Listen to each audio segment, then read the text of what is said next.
বাংলাদেশের পরিস্থিতি ক্রমশ উত্তপ্ত হচ্ছে, প্রতিকূল হচ্ছে, উদ্বেগ উৎকণ্ঠা বাড়ছে।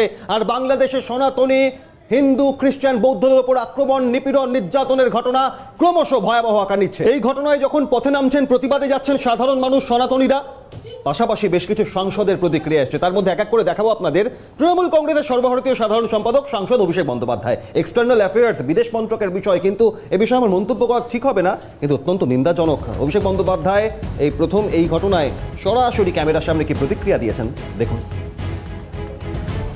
দেশ নিয়ে প্রথমত এটা রাজ্যের বিষয় নয়, এটা দেশের বিষয়, আন্তর্জাতিক বিষয়, এবং আন্তর্জাতিক বিষয় হলে বরাবরই সেন্ট্রাল গভর্নমেন্টের বিষয়। যেহেতু মানুষ সেন্ট্রাল গভর্নমেন্টকে ম্যান্ডেট দিয়েছে, আমরা আমাদের দলের অবস্থান একাধিকবার স্পষ্ট করেছি যে যেই অবস্থানই সেন্ট্রাল গভর্নমেন্ট নেবে যে কোনো আন্তর্জাতিক বিষয়, সেটাকে দলগতভাবে তৃণমূল কংগ্রেস সমর্থন করবে দেশের স্বার্থে।